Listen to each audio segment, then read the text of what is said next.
নমস্কাৰ। এই মুহূৰ্তত এক গুৰুত্বপূৰ্ণ বাতৰি লৈ ষ্টুডিঅ'ৰ মজিয়াত মই পল দাস।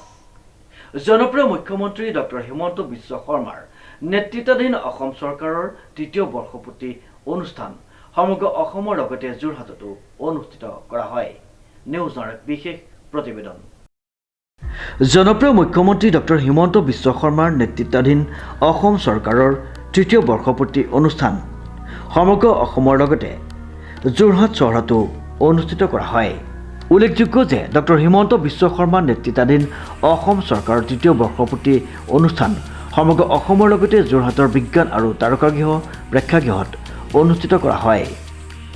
উল্লেখযোগ্য যে ভাৰতীয় জনতা পাৰ্টি যোৰহাট জিলা সমিতিৰ উদ্যোগত প্ৰায় 2 শতাধিক ৰাইজৰ উপস্থিতিত সমাজলৈ বিশেষভাৱে বৰঙণি যোগোৱা 4 গৰাকী ব্যক্তিক এই অনুষ্ঠানতেই সম্বৰ্ধনা জ্ঞাপন কৰা হয়। তাত ইমান সুন্দৰ তেখেতসকলে কৰিছে আয়োজন, তাৰ মাজত আমাকো সম্বৰ্ধনা দিলে।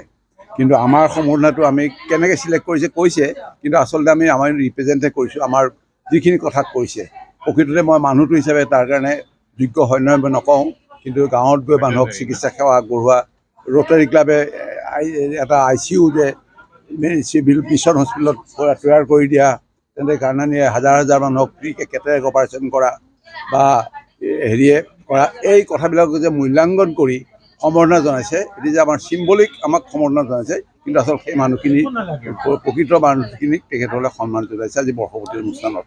আৰু তাৰ লগে লগে আজি সকলো উৎসাহ উদ্যমটো দেখি ভাল লাগিলে, কাৰণ এটা বছৰ হ'ল মাইল খুঁটি, কিবা কামৰ ফলে মাইল খুঁটি এটা হয়। তাৰপিছত কাইলৈৰ পৰা আকৌ নতুনকৈ পৰ্যালোচনা হ'ব, কি কৰিম কি নকৰিম, প্লেনিংবিলাক হ'ব। গতিকে আজিলৈকে এই 3 বছৰৰ কথাখিনি তেওঁলোকে পৰ্যালোচনা কৰিছে। তাৰপিছত আকৌ নতুন আঁচনি লৈ নতুন শক্তিৰে নতুন উদ্যমেৰে আকৌ অহা বছৰ কৰিব। সেই অহা বছৰটো তেওঁলোকৰ কাৰণে সুখৰ হওক, আনন্দৰ হওক, আৰু আমি সাধাৰণ মানুহখিনিয়ে যাতে ইয়াৰ দ্বাৰা উপকৃত হ'ব পাৰোঁ। অসম চৰকাৰৰ 3টা বছৰ সম্পূৰ্ণ হোৱাৰ পৰিপ্ৰেক্ষিতত ভাৰতীয় জনতা পাৰ্টি যোৰহাট জিলাই আজি আমি সেৱাৰ কাৰ্যৰ লগত জড়িত হোৱা 4জন বিশিষ্ট ব্যক্তিক সম্বৰ্ধনাৰ যোগেদি আমি এইটো কথা বাৰ্তা দিব বিচাৰিছোঁ যে সেৱাই সংগঠন আৰু সেৱাৰ জৰিয়তেহে আমাৰ ৰাইজৰ মাজত আমি এক আস্থাৰ ভাৱ গঢ়ি তুলি চৰকাৰখনক এখন জাতীয় চৰকাৰ হিচাপে গঢ়ি তুলিবলৈ আমি সক্ষম হ'ম।